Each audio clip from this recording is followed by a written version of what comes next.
I went and I made an appointment with a psychiatrist, and I was evaluated for bipolar disorder. And did you know the symptoms of bipolar disorder are my personality? I spent the evening just watching your special a few times, actually, because it was like every time I watched it, I feel like I got something new out of it. Hell yeah. Am I allowed to say, am I allowed to say hell yeah? Because you have all these sort of Easter eggs in there visually. And, yes. And I wanted to talk about how you plan this special, because it's very unique, it's very intimate and very subtle, but also like super artistic. So why don't we talk about... Yeah, it is meant to be art, you know. Sadly, I think stand-up comedy can sometimes just be thought of as like goofing around. And it is, but also, yeah, I wanted it to feel like the experience of a manic episode, which is what the special is about. Right. And so a lot of the stuff that you're talking about, there's meant to be sort of 3 sections of the special. The first is just, hey, this is the stand-up special that you're used to with like sort of more traditional camera angles. And then the second, third is when the camera shifts to like being like up my nose, which is meant to sort of feel intense and like a little panic inducing. And then in the third act is filming in front of a white background, all white background, where the club disappears and reappears as I talk about the experience of being medicated. It just kind of takes you by surprise if you're not ready for it. Yeah. But the whole premise of the special, I think, is really unique in that you are being really vulnerable and talking about, you know, bipolar disorder. Yeah. And different, you know, issues with mental health, dealing with it in your daily life, not only as like a comic, but just as a person in the world. Yeah. And the title, 4 Pills, is genius. But why don't you talk about what those 4 pills are, maybe quickly, and how it plays a role in your life, right? And also maybe in your comedy, how you joke about what you're going through. Right. So I was diagnosed with bipolar disorder 3 years ago, at 40, and I feel very proud of my age. We love to be a person who has experienced some stuff. Totally. And a lot of life had been lived. A lot of my life had been lived. And after this diagnosis, I was given the option of being medicated. And though bipolar disorder has also been my superpower, it's given me a lot of energy and a lot of ideas. Also, being medicated has allowed me so much more flexibility in long-term goals, like for instance, stability, which is actually not the hallmark of the stand-up comic. No, it's not. But I take 4 pills. One is a mood stabilizer, which helps to shrink the gap between the highs and lows in my moods. And I also take an anti-anxiety medication that helps to address the big mood shifts ahead of time.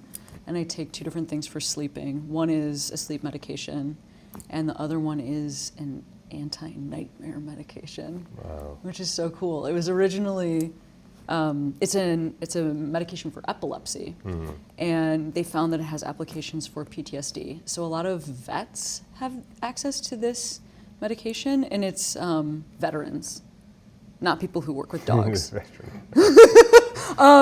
I love that we have found that is something we can address in the brain, are these recurring nightmares, because sleep is very important to maintaining stable moods.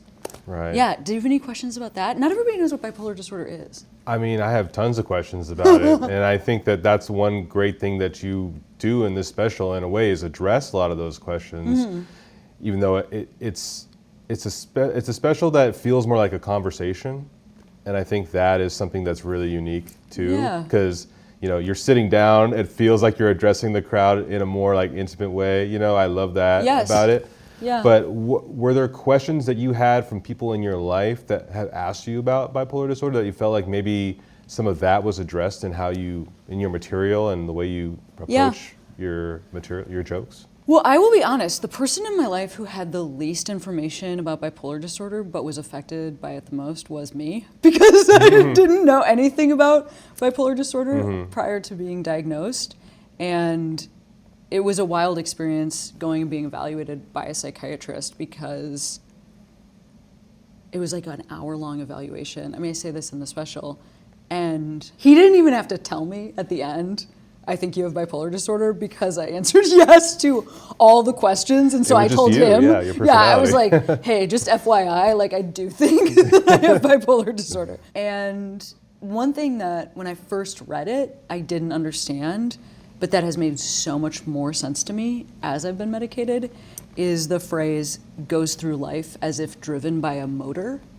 And that is something, if I try to explain it to people, that I think is really helpful. You know, the feeling of getting on a roller coaster, and it's pretty fun first time you're on there. Mm-hmm. But then it's also a horror movie where like the the straps lock down and you can never get off.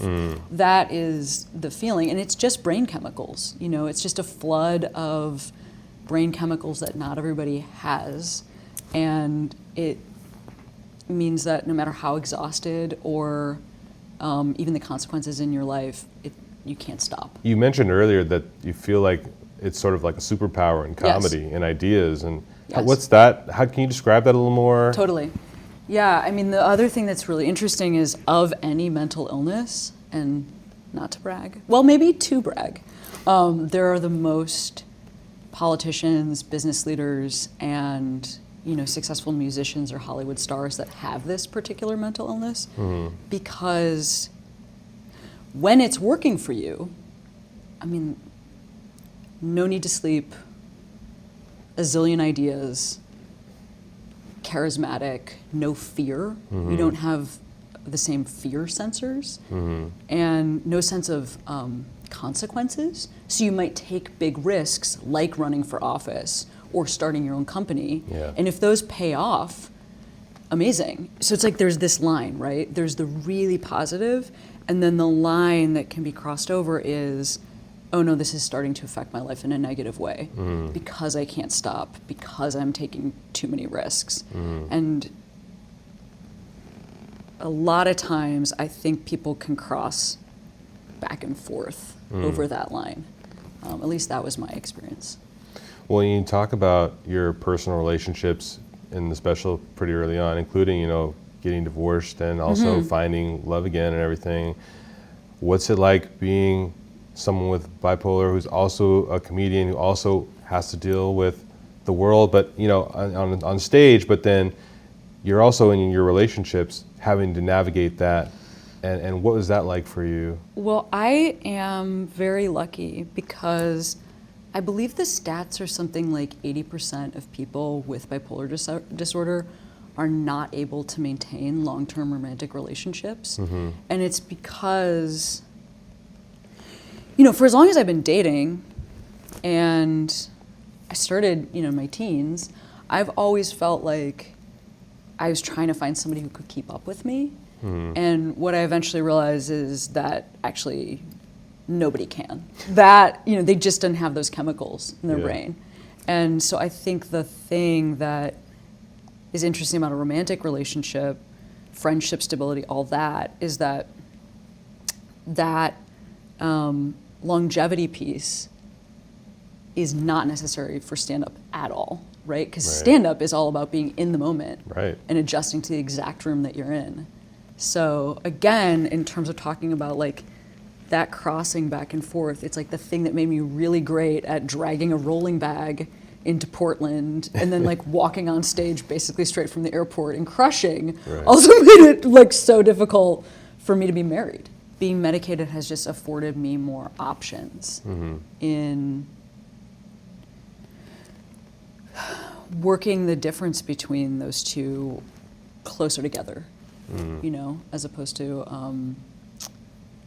being really extreme one way or the other, like really committed to a relationship and then really dipped out and on the road. Yeah, I get a sense of that duality a bit in your special, because going back to, we're talking about how you shift tones from being in a club setting to then like a totally white room. What was that idea, what was behind that idea, and how does it showcase sort of the core of the special?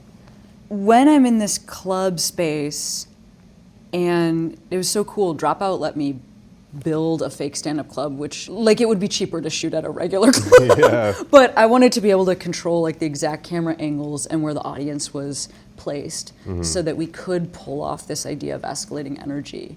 And being on stage, what I realized, part of the reason I chose this job also is that being on stage actually induces like a mini bipolar cycle. So literally being on stage floods the brain with those chemicals, like those very positive endorphin, like the feeling of working out, right? Or drugs, because it also is the same chemicals that happen when people take cocaine, which is wild to find out. And so being on stage and all those chemicals being released and the excitement of that, I wanted people to feel that and not just feel it in the way that if you're shooting a special and there's like a crane shot and it's very far back from the stage and you're getting this like grand feeling of stand-up, which is also part of what stand-up is. But stand-up, when you're watching it, I mean, for me, and I'm curious about your thought, like my favorite thing is being in the room. Yeah.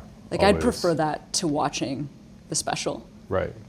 And so I wanted it to feel like being in the room, like being sat in the front row. Right. Yeah. Was that effective? I think it was, because it's like I could tell that you had constructed this world, and I think that's something that doesn't come across a lot in specials. No matter how big the stage is, it always feels like, okay, I'm somewhere in the back watching this. Yeah. Whereas this was like right up front, like you said, the camera angles are like right there. Yeah. And I thought that was cool because it kind of like it balanced. It kind of keeps you thinking as the angles are changing and stuff, and then the change in the tone of the background, the backdrop and everything. So that was all very interesting because it doesn't really happen all that often. Right, and to get back to your question about the change, the shift in tone, going into that space in the white room where I'm wearing like the same outfit, but it's all white and the microphone's white, is meant to feel like the experience of being with myself and understanding myself,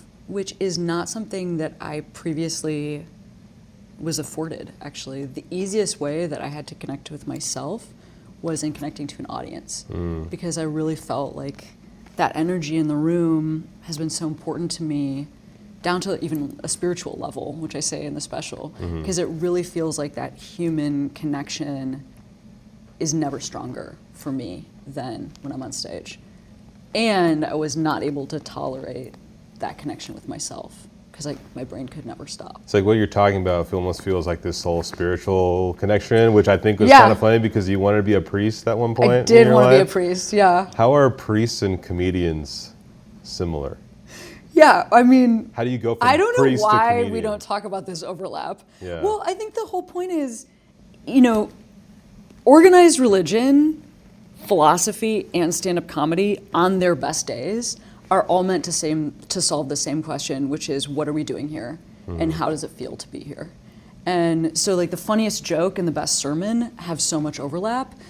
I think that what's great about stand-up is that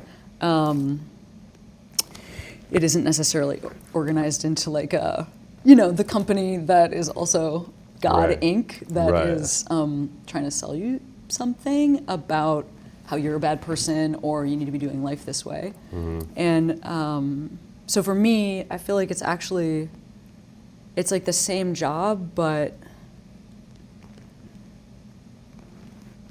with less, I was gonna say with less sexual abuse, but I don't even know if that's actually something I can say. I'm Catholic too, I guess. No, I know, but I just mean like, I don't know, is that something we can say about stand-up comedy? Not necessarily true, we don't know. Yeah, well, maybe. Well. Did you want to get that serious? Was that a helpful thing? Well, I definitely thought, to your point, that being able to captivate an audience and give them a message and make them receive it and also do something with it is pretty similar. I mean, those are two sort of parallel paths, but just, different building, really, different type of thing, comedy club or church. I mean, that's what I think, really. Especially because over the last bunch of years, and I mean, this is true throughout stand-up, there are funny jokes. Like, there are people who are really, really funny and who can carry off jokes about, say, like the TV that they watch or, like a chunk about having a kid. And those jokes really work. But I think that something that stands the test of time are like those specials, like a Carlin, you know, that are really about this bigger question, and they answer it with an arc. I mean, Bo Burnham has done such a great job with this, Hannah Gadsby, like all of those specials that really, I think, will have a lasting effect and like change the art form, are these specials that are kind of like sermons. Yeah. You know, they have like a point. I mean, you've always been, I feel, big on like representation in your comedy, talking about whether it's sexual representation, gender representation, I think, and also when talking about mental health and representing that through your special. How does that help comedy when you can actually show people who you are and maybe show someone who they might be a little bit through what you're going through? Well, years ago, I used to get asked the question, like, why do you talk about being gay? Which is like the best question ever, because it's like, well, I talk about being gay for like the same reason that these other comics talk about being straight.